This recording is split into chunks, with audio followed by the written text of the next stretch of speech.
Okay, so um, we're going to be visiting with KUSAMA today.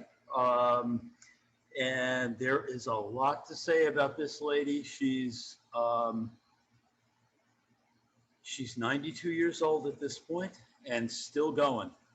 Um, so I'll do some reading because I want to cover basically some of the nuts and bolts of her life and make sure I get it all in there. So I've taken a lot of stuff and written it out, and I'll just read it to you. Contemporary Japanese artist Yoya KUSAMA, born 1929, is one of the most popular artists in the world, drawing millions to experience her immersive installations. At the New York Botanical Gardens, KUSAMA reveals her lifelong fascination with the natural world, beginning with her childhood spent in the greenhouses and fields of her family's seed nursery. Her artistic concepts of obliteration, infinity, and eternity are inspired by her intimate engagement with the colors, patterns, life cycles of plants and flowers. And so repetition, accumulation, obliteration, boundarylessness is something which is infused in the work. And we're gonna go straight to the lady. Here is the princess of the polka dots. Basically, one of her repeat patterns is this polka dot repeat pattern. It's eyeballs, it's seeds, it's flowers. It is the element that she saw in the pebbles in the riverbed near her home. Okay, so very intense, wild lady, wonderful color. Okay, so let's see. Let me get rid of this thing for myself so I can see what I'm doing. Okay, so Yoya KUSAMA's works in sculpture, installation art, and painting. She has created many forms, including performance art, film, fashion, poetry, and fiction. Her work is based on conceptual art and shows some attributes of pop art, abstract expressionism, minimalism, surrealism, and art brut. Man, that's a mouthful. But we'll go into more depth on what this means. Her work is infused with an autobiographical, psychological, sexual, and feminist content. She's one of the most important artists to come out of Japan and is the top-selling female artist in the world still working at this time. KUSAMA was raised in Matsumoto, trained at the Kyoto City University of Arts. She was inspired by American abstraction, particularly Georgia O'Keeffe. She moved to New York City in 1958. I've heard 1957 from some places, but 1958 is what I'm going to go with. And was part of the New York avant-garde scene throughout the 60s, especially in the pop art movement, embracing the rise of the hippie counterculture in the late 60s. She came to public attention when she organized a series of happenings in which naked participants were painted with brightly colored polka dots. Since the 70s, KUSAMA has continued to create art, most notably installations in various museums around the world. She has been open about her mental health. She suffered from hallucinations and panic attacks since childhood. She says that art has become her way to cope with her mental problems.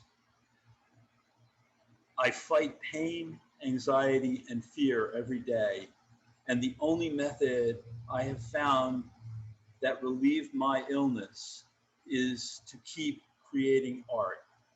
I followed the thread of art and somehow discovered a path that would allow me to live. Below you see a portrait of her as a young child, holding some of the mammoth blossoms that were created in the family's fields of flowers. And of course, to the right, you see her in more recent days. Okay. KUSAMA began drawing pumpkins in elementary school and created artworks she saw from her hallucinations, works from which she would later define her career. Her mother was not supportive of her creative endeavors. KUSAMA would rush to finish her art because her mother would take it away to discourage her. Her mother was also apparently physically abusive, and KUSAMA remembers her father as the type who would play around, who would womanize a lot. The artist says that her mother would often send her to spy on her father's extramarital affairs and instilled within her a lifelong contempt for sexuality, particularly the male lower body and the phallus. I don't like sex. I had an obsession with sex. When I was a child, my father had lovers and I experienced seeing him. My mother sent me to spy on him. I didn't want to have sex with anyone for years. The sexual obsession and fear of sex sit side by side in me. Her traumatic childhood, including her fantastic visions, can be said to be the origin of her artistic style. When she was 10 years old, she began to experience vivid hallucinations, which she has described as flashes of light, auras, or dense fields of dots. These hallucinations included flowers, pumpkins that spoke to her, and patterns in fabric that she stared at coming to life, multiplying and engulfing or expunging her, a process that she carried into her artistic career, which she calls self-obliteration. KUSAMA's art became her escape from her family and her own mind. She was reportedly fascinated with the smooth white stones covering the bed of the river near her family home, which she cites as another of the seminal influences behind her lasting fixation with dots. And by the way, we didn't say this before, but if you have any questions, put it in the chat and Joan will field the questions and tune them into me if she thinks they're relevant at the time. Otherwise, I'll answer questions at the end. And I just want to mention that all Larry's programs are taped, and you could view it at your leisure by going to our website, chappaqua.library.org. Right. So you see on the lower right-hand side a picture of the family. I meant to mention that before I started talking about it, because if you looked at them before I started talking, it's one thing, and after I started talking, they look very different. But, you know, we'll move on from here.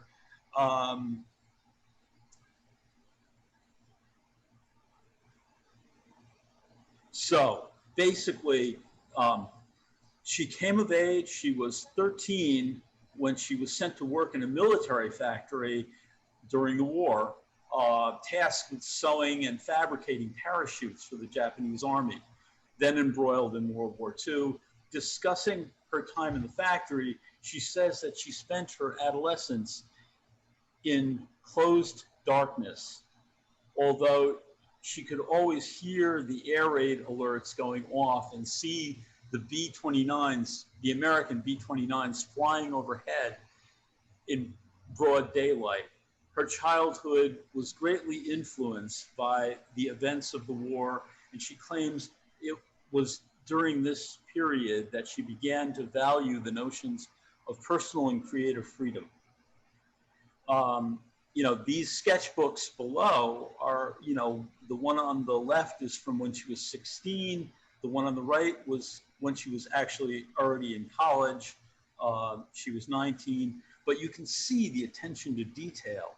For a 16-year-old, this is quite a remarkable little drawing on the left here. You know, the focus on the detail, the actual contour line drawing, you can tell that she's really paying attention to what she's drawing. There is the Japanese, you know, tradition that she learned at college that was really very restrictive, but it also gave her certain kinds of disciplines and awareness of what that's about. And she brings that to her work. Okay, this realistic onion painting on the background of distorted checkered pattern makes the work appear like it's moving. You know, painted in 1948, it's one of her early surviving works. And you can see how that like background kind of undulates underneath those onions.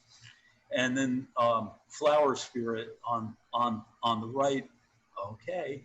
But you get the kind of repeat dot pattern that and the natural shapes, the kind of abstract shapes that she's fascinated by.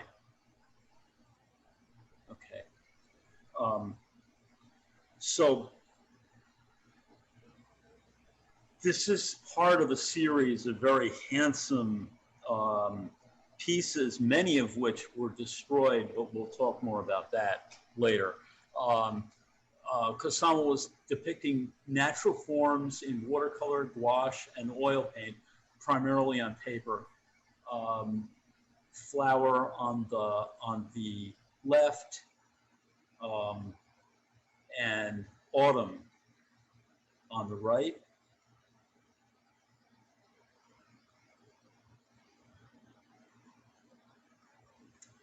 She began using surfaces, covering surfaces, walls, floors, canvas, and later household objects, naked assistants with polka dots that would become the trademark of her work.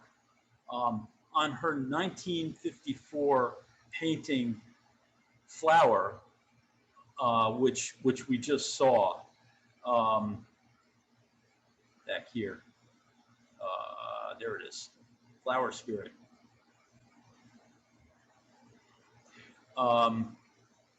KUSAMA said, one day I was looking at the red flower patterns of the tablecloth on the table. And when I looked up, I saw the pattern covering the walls and the windows and the ceiling.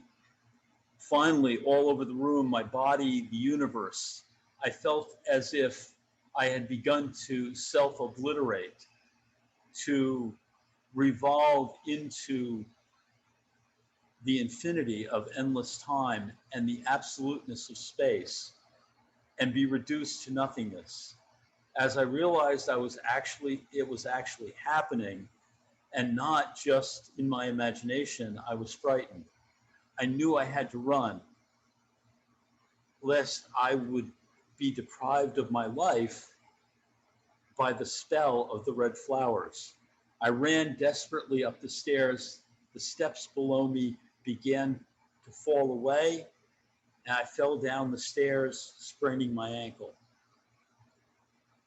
Okay, I have nothing to say to that. In 1955,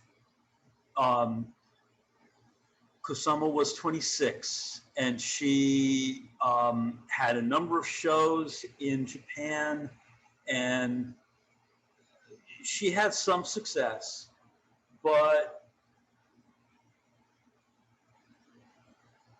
she audaciously wrote to Georgia O'Keeffe, asking for her career advice as far as what Georgia O'Keeffe would say to a young artist, you know, what she should do with her career and for her career. And along with this letter that she sent to O'Keeffe, she sent along 3 or 4 of her watercolor, her mixed media watercolor and gouache pieces. And apparently O'Keeffe was very moved by this letter and wrote a letter back to her, and basically said that she was not really part of the New York City scene at this point, but that if KUSAMA wanted to be recognized and had ambitions to be part of the art world, she needed to be in New York, in a big city, and part of the scene.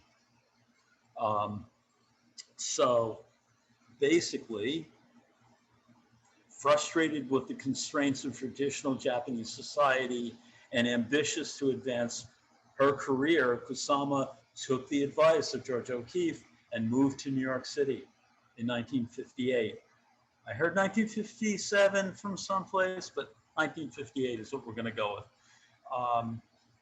These are 2 pieces which came over from Japan somehow or other with her. In fact, when KUSAMA was leaving Japan, she burnt something close to 2,000 pieces because she didn't want them to be thrown out or destroyed by someone else. So she just took it and left Japan behind and headed for New York.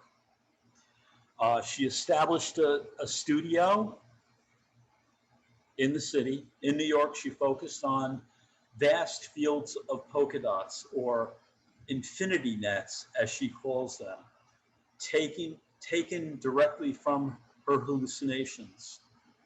The earliest recorded works which she incorporated these dots was a drawing from 1939 when she was age 10, in which she imagined the image of a Japanese woman in a kimono, presumably her mother, is covered and obliterated with dots.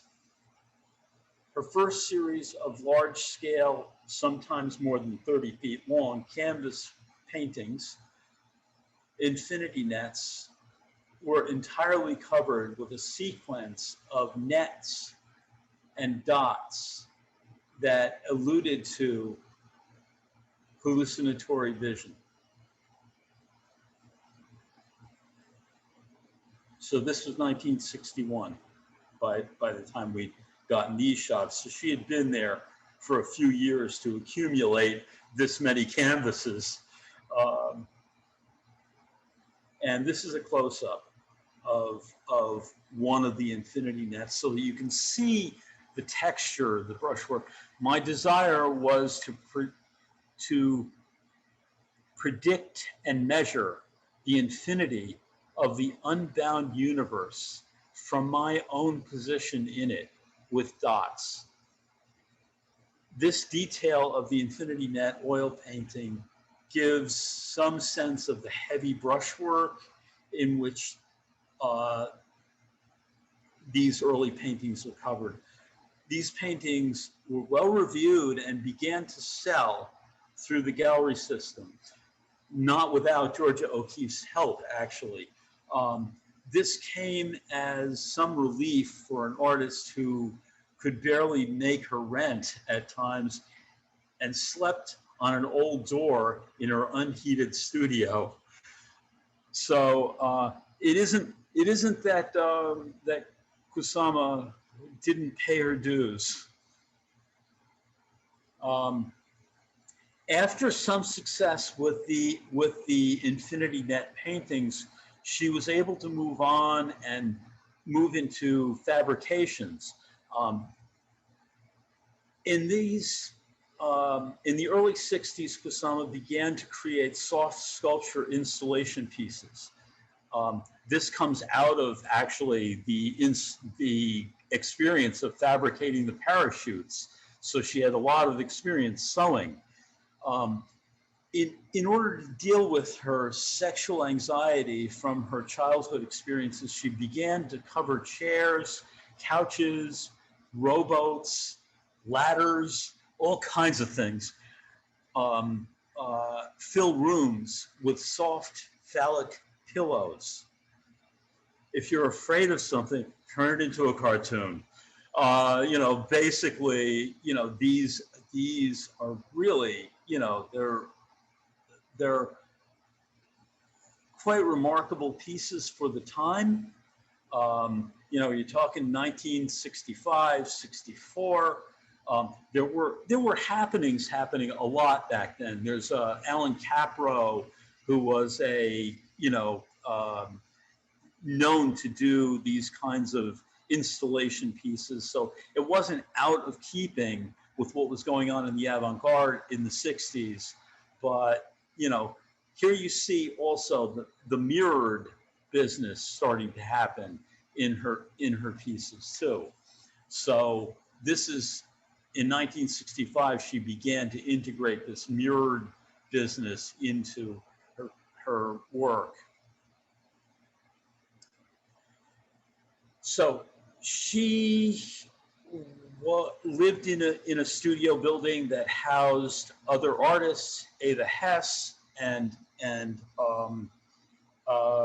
Donald Judd, who was another fairly well-known minimalist artist. But she had a lot in common with Ava Hess. They became close friends.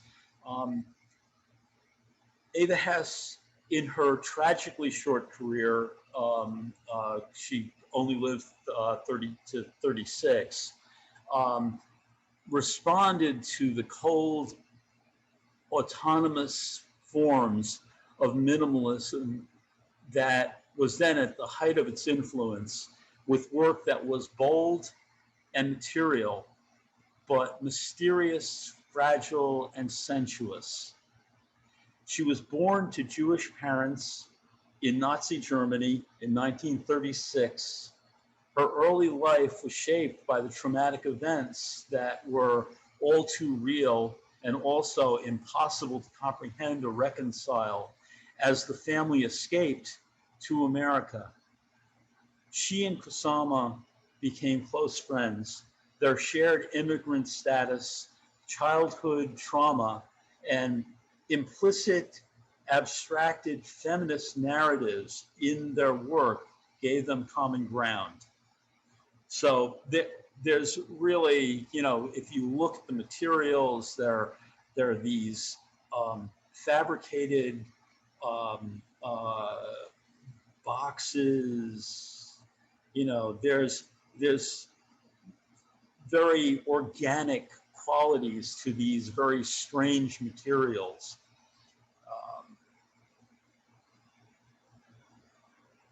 Okay, Horseplay.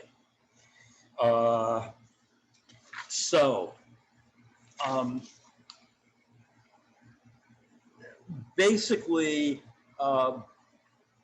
this was a still from an experimental film that KUSAMA made. And I can't remember the filmmaker's name at this point, but this was an event that took place. She rode the horse, and you know there were areas where polka dots, you know, spread out into the trees and things like that. So, you know, it follows her idea. And Peep Show, or Endless Love Show, 1966. And this is, again, one of the boxes that mirrored boxes where KUSAMA actually entered into it and just hung out, did things. This is kind of in keeping with a number of things that were going on in the 60s with people like the Living Theater, who would do, you know, basically set up a stage and be on that stage 24 hours a day, eating, sleeping, making love, doing whatever they were doing. And people would come at various points and watch and leave, and they would interact in various ways improvisationally throughout the day. So KUSAMA fit right in with that flavor of things that were happening in the 60s. Okay, KUSAMA with Joseph Cornell. These two unique and idiosyncratic artists met in the 60s and had a complex, obsessive, and for a time supportive friendship/relationship until Cornell's death at the end of 1972. Cornell would call KUSAMA in every morning and talk to her. He would send her letters. He would send her collages.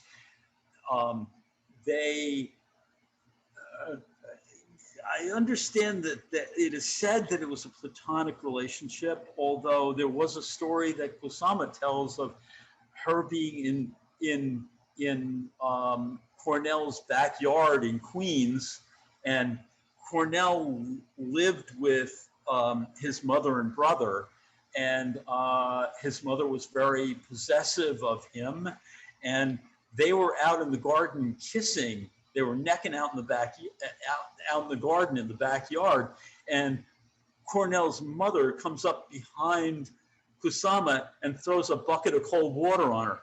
Well, okay. Anyway, okay. So these are some of Joseph Cornell's pieces. He actually supported his family from a very young age. The father was out of the picture. So he went to work doing kind of menial work, sales work in the city. He had a job, and he gathered all these eccentric, odd things in the city and began to create these boxes in his basement, these collages. And, you know, he was part of the art scene. He saw the surrealists. He knew about a lot of the art scene. You know, the Dadaists were doing collage work, and he saw all of that. So he actually began to gather all these odd objects and started actually using frames that he found, and then eventually began to build his own boxes that he would age himself. He'd stick them in the oven and do all kinds of things to them to distress them, and then create these pieces. Very eccentric character, but he was very much part of the New York scene, and that's how he met KUSAMA. Okay, and so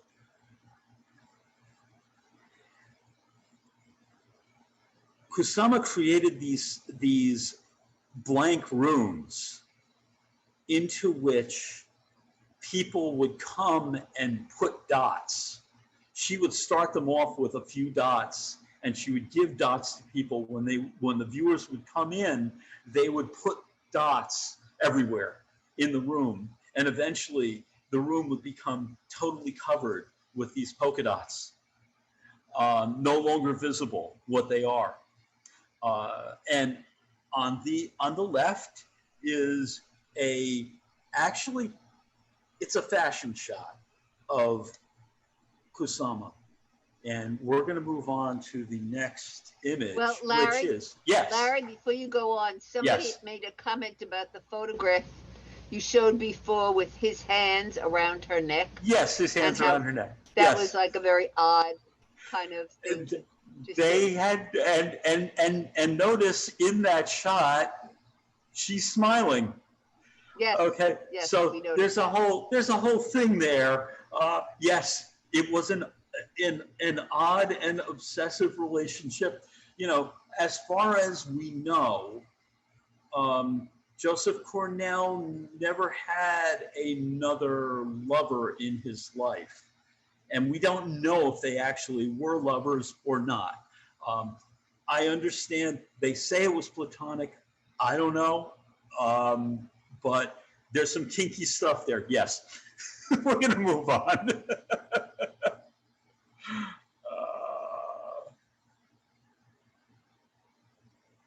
Okay. Sorry, went the wrong way. All right, here we are. And she became involved in the fashion scene. In fact, KUSAMA's boutique was a corner housed within Bloomingdale's, and her polka dot dresses and her style, these very open sleeves and all that was basically her signature stuff. And on the left, you see a flowered overcoat that is part of the Hirshhorn collection, actually.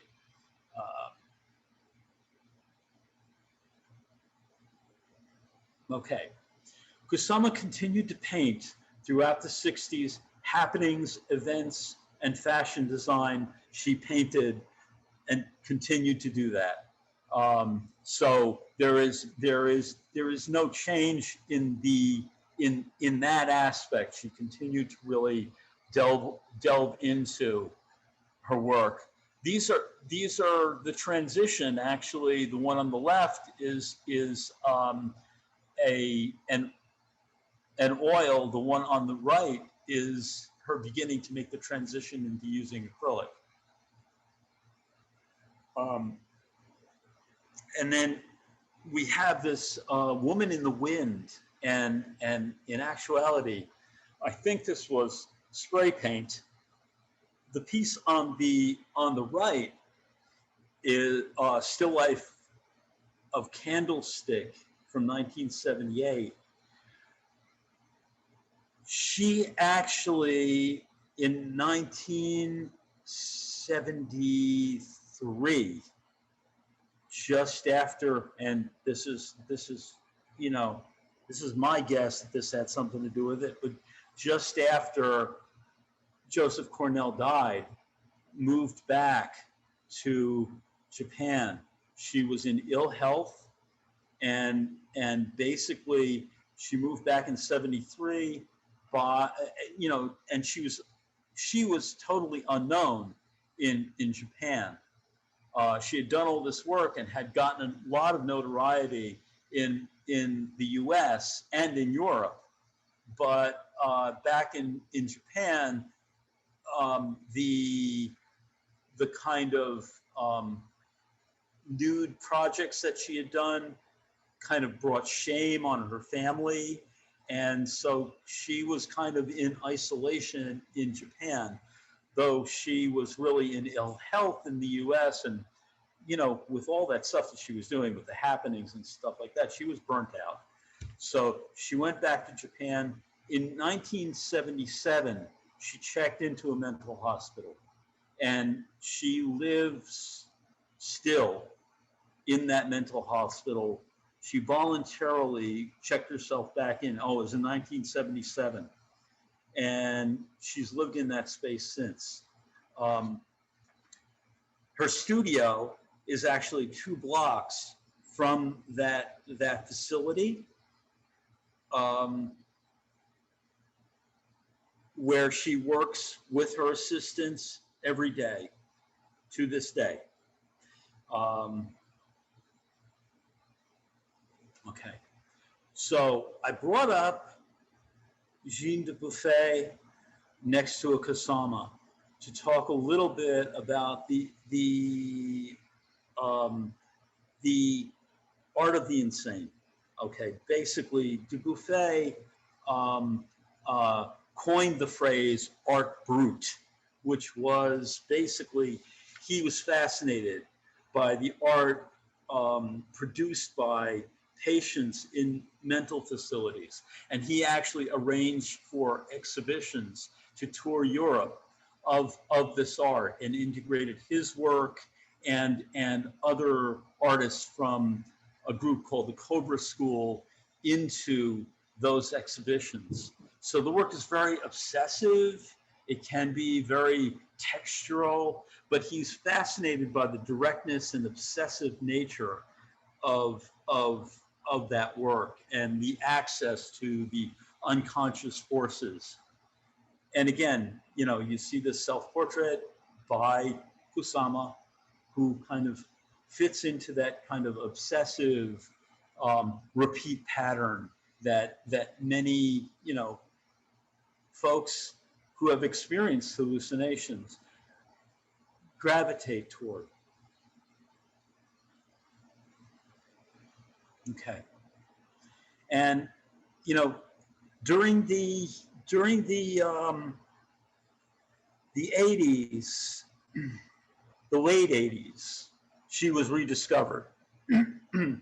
But her work was rather obscure through most of the late 70s into the early 80s. There were a couple of dealers in Japan that really rediscovered her work and championed her, gave her shows in Japan. And in 1989, there was a major retrospective in New York City of her work at a contemporary art museum. And I don't think that contemporary art museum exists any longer, but she was given a major retrospective in New York, and there was great recognition for that. Now, Larry? I threw this, yes, go ahead. Oh, just somebody commented that the artists she is involved with are all on the edge mentally. Artistically, transitional art more decorative and does feel more uninspired. So does artistically transitional art be more decorative, and is it more uninspired? Oh no, I wouldn't say that. I would say that it's very, it's rooted in a need to try and fix oneself in a spot in the universe, trying to understand the forces that are at work. I wouldn't call these uninspired myself. I consider them to be very beautifully painted things. And KUSAMA was far from an untrained artist. So, you know, these pieces fall into the realm of the repeat pattern work that was being done in the 70s and 80s in the United States of America. There's a bunch of Miriam Shapiro. There was a whole school of pattern painting that went on in the 80s and early 90s, and is still going on actually in the quilt tradition. But all right, that aside, one of the things I wanted to draw to your attention was I threw in this lily down below, and I want to emphasize that this thing is all taking place in the New York Botanical Gardens. And so you're walking through all this nature, and you can see the relationship between her work and the forms in the garden.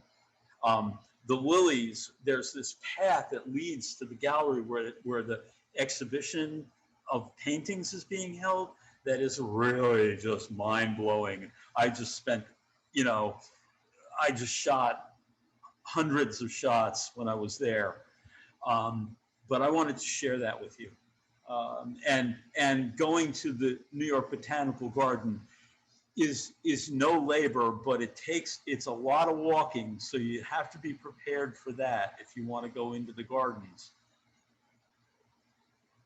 Okay, and these pieces are, this is early 1983, so I believe this one pumpkin was actually paper mache made in the institution, then painted later by her. But these, again, you can see the pebbles, you can see how the pumpkins and all this stuff are recurring themes in her work.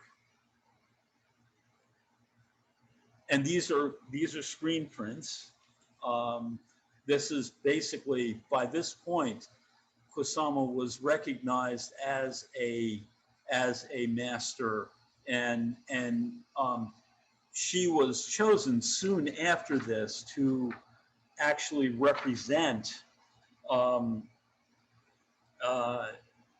Japan at the Venice Biennale. But these are some of the paintings that she started to do in the 90s. They are much more graphic. The forms, the natural forms are there.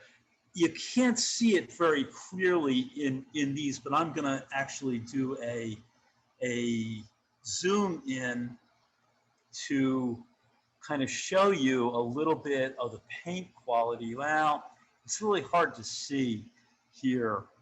I'm gonna try it again with another image later. But you can see the integration of the human form in with the vegetable, the flower form, the pod, that whole thing. And the eyeballs, these eyes everywhere, this all-seeing eye, this presence of the universe in her work. So, Larry, before you go on, yes, there was a program, somebody mentioned there was a program on PBS about her a few months ago, and in one of the segments, it showed her working, and it was pretty amazing. She seemed to know exactly what designs and patterns she wanted to put down on her canvas. And the dots she painted, they were put down extremely quickly and were perfectly formed. The dexterity of her paintings, of her painting hand for a 90-something-year-old was amazing. It is. It truly is. She does not pre-design these pieces. They are really spontaneously done. She will repaint some areas if they're not working for her, but the touch, that was one of the things that I wanted to show you, and I really hope I can in some of these other pieces, because the quality of how the marks go on, the brushwork, and the feel of these pieces is quite incredible. She, this is somebody who's been painting for 40, 50, 60 years, and the touch is really important to it. It's not unlike that spontaneity that Keith Haring brought to his giant murals, starting in one spot and just moving along, and the imagery just kind of flows out of her.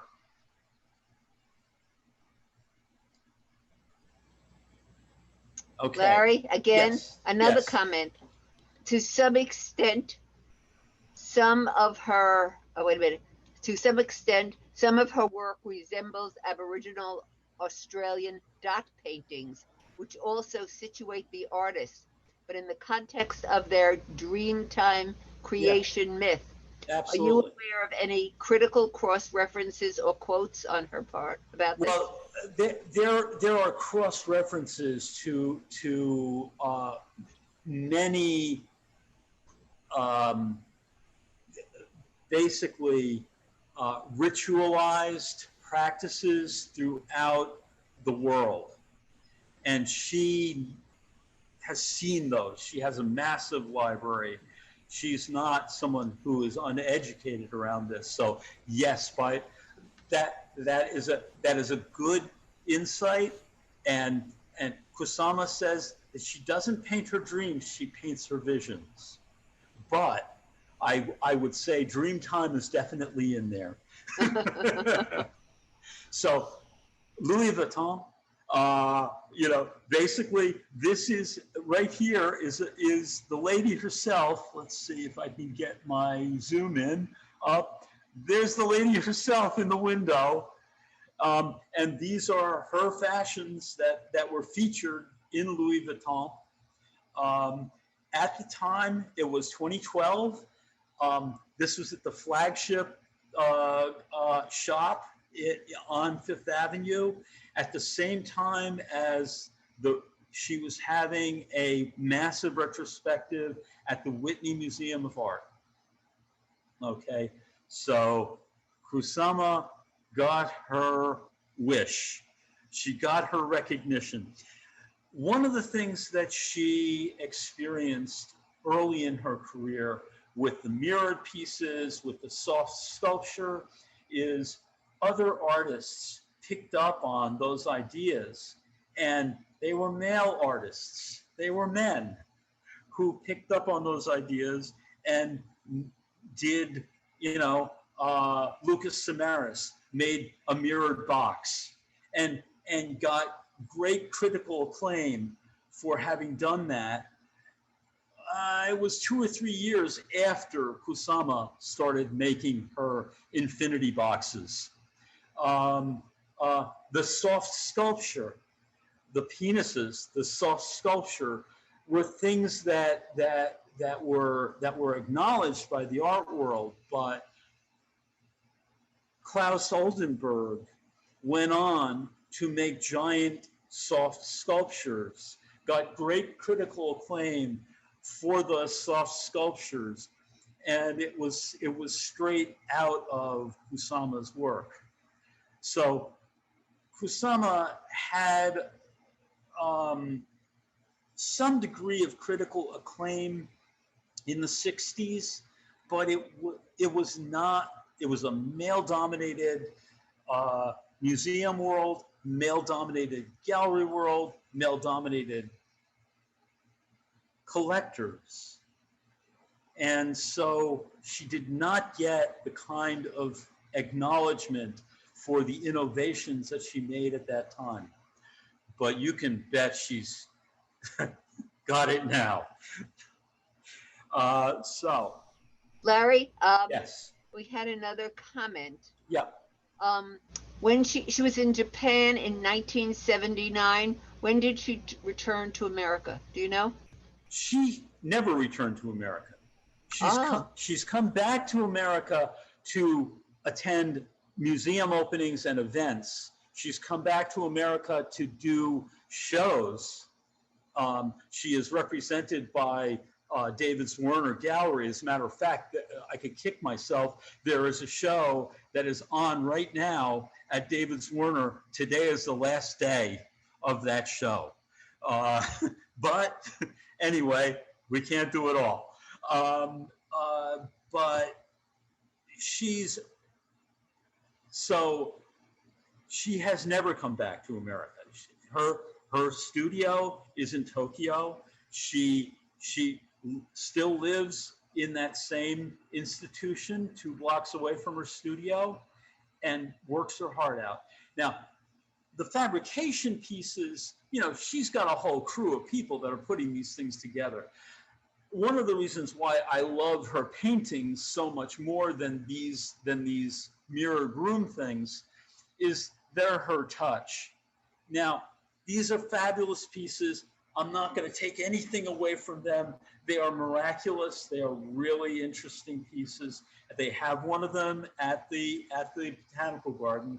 So I will show you an image from that.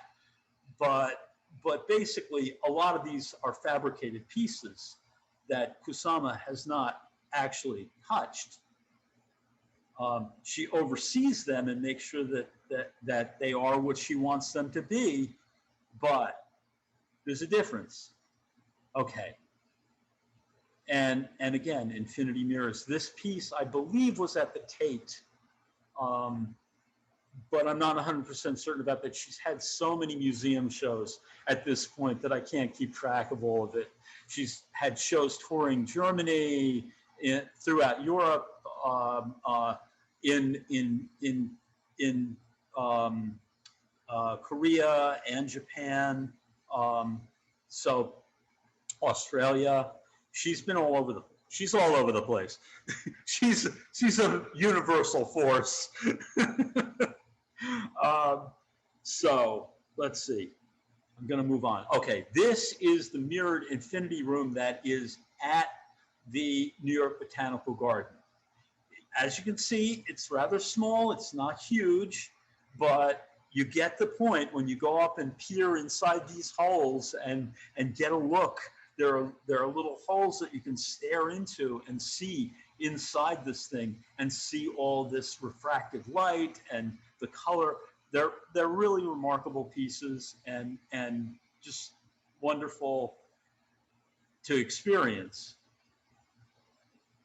Okay, these are pieces that are at the New York Botanical Garden. This dancing pumpkin is quite an interesting kind of creepy piece, and these crazy, tulips spinning up out of the fountains. I also saw this species of pine tree and looked at it and said, "Geez, that looks like that pumpkin."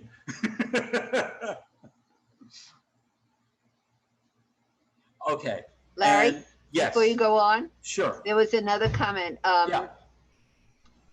She's seen that she's in a wheelchair and needs Yes. assistance getting around. So Yes. traveling must be challenging for her. Yes. Just a comment, right? If she's Yes. going to all these shows all the time. Right? Absolutely. She doesn't go to all of them.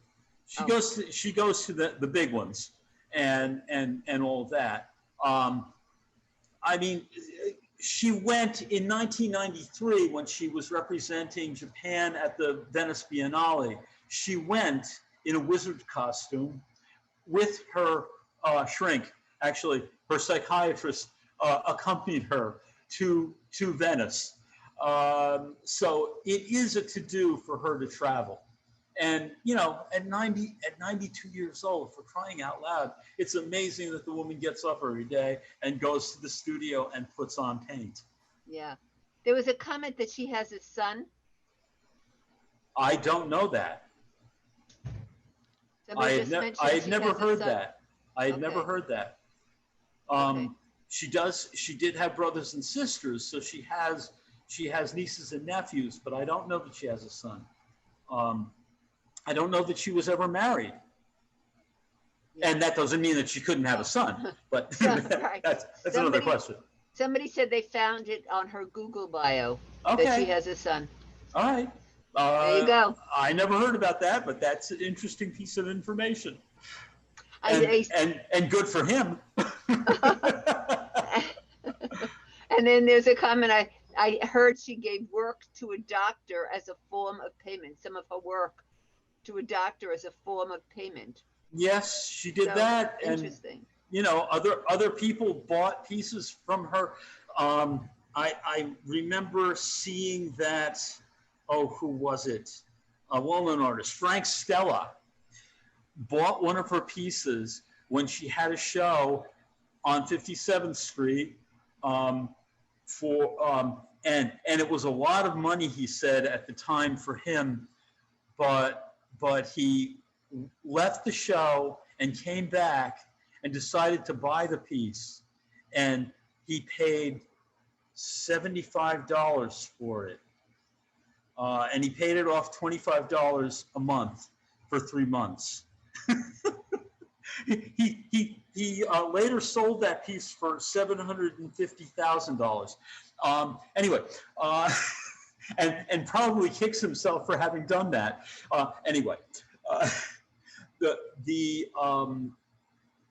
I Want to Fly to the Universe piece is quite a wonderful piece that, again, is at the New York Botanical Gardens, and it's quite fun. Below, you see Yo-Yo KUSAMA outside the Venice Biennale. In 1966, she brought this Narcissus garden to the Venice Biennale, set it up outside the actual exhibition space, and began to sell those balls, those stainless steel balls, for $2 a piece to people who were going in and out of the Biennale. They actually, when the organizers heard about it, they quickly put a stop to that. They didn't want her selling her work for $2 a piece out there. So the piece on top you see is at the New York Botanical Garden, floating in one of the ponds there. Okay, and these flowers are inside the greenhouse there. And here's the lady painting. At work in her Tokyo studio, beloved by new generations for her pop art sensibilities, immersive installations, Yo-Yo KUSAMA continues to be prolific at 92. And inspiration not only for her remarkable artistic vision and dedication, but for the way she has courageously harnessed the therapeutic elements of her art for her own mental health. I'll keep going, she says. While I live, I paint.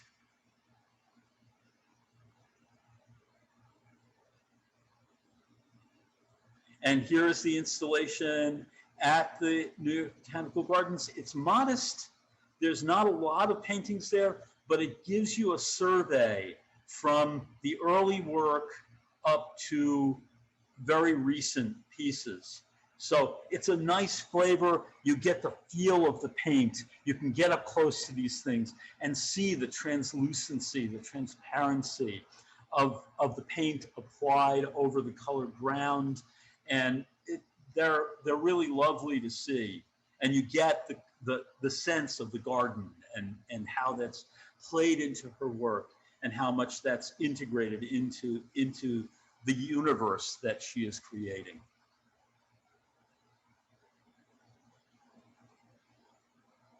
And I'm going to try a close-up again on this so that we can see if I can get at the actual feel of the paint. Yeah, you can see some of the transparency in there in the yellow, how the ground color, underneath that blue, you can see how she's allowing some of that ground color to show through with the texture of the paint that she's applying over it.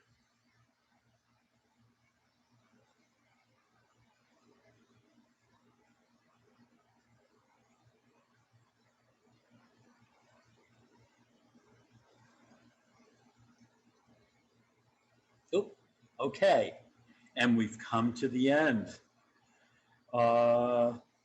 Give Me Love, this is a detail. I actually can zoom in on this one too, and I think this has some pretty good quality.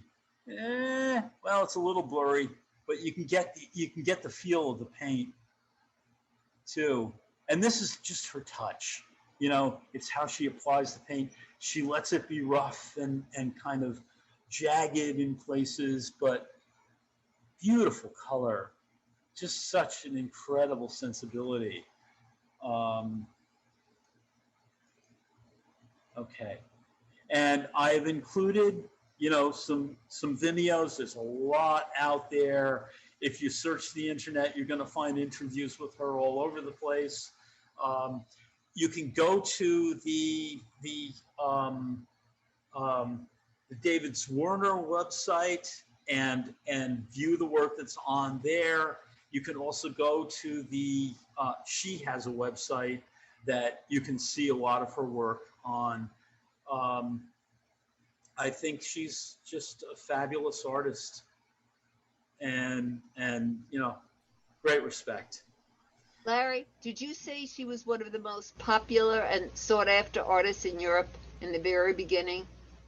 Well, actually, she had a good deal of success in Europe in the 60s and early 70s.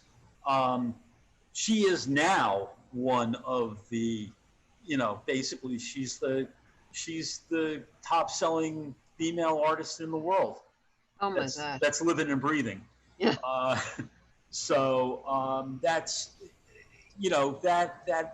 that is one thing. And I don't think I think the kudos are really important to her on the one hand, but she paints to breathe at this stage of the game. It's really about putting paint on, and she survived through this thing. So yes, she's making millions, and I don't know how much she cares about that. Right. I live, I paint. Isn't that what she said? I live, I paint. Right. So there are fabulous compliments on this program, and people like that biographical information and insights, so they had a more fuller appreciation for it. It was a lot of talking, but it was really important. I got it. That you had to get it to us so we understand where she was coming from. Yeah. So they guess one of the comments were, guess life can be scary and overwhelming for her if her artworks are images, and animated no less, of what she sees all the time. Although her art is very colorful and interesting. So people just loved it. It was a great lecture. I loved it. She's a wonderful artist. She's one of my favorites again. She's so buoyant. That color is just amazing. The fact that it's not pre-planned, she just does this stuff. I'm not, I don't know. You can't be sad looking at this stuff. It's just happy. I hear what you're saying. Yeah. I mean, the installation pieces can be disconcerting, but they also give you, she's trying to actually bring you into her world when you go into those boxes. So that's pretty incredible. Right. Now, this installation is in the Botanical Gardens till the end of October. Yes. So you still have quite a few months to get there. Yep. I think you need reservations before. You do, but it's pretty easy to get them. Okay. At this point. I hope to see many of you there. I might be there myself. I would love to see those installations and to see the gallery too. It looked beautiful. And I'll tell you, just walking around the Botanical Gardens is no chore. Put on your walking shoes and we'll go. There you go. Okay, thank you all for coming to this lecture. Don't forget, we have our fundraiser, which is on Tuesday with Daniel Silva, who is not at all similar to what we're talking about now, but he's an espionage thriller writer, and he's also considered the best in the world. So he's translated into 30 or 40 languages. So I hope you will come on the 20th of July at 7:30. Please register and support the Friends of the Chappaqua Library. Yes. And if you're up for it, we'll see you in 2 weeks. We're going to do Alexander Calder. Okay, that sounds good. All right, thank you all, and we'll see you later.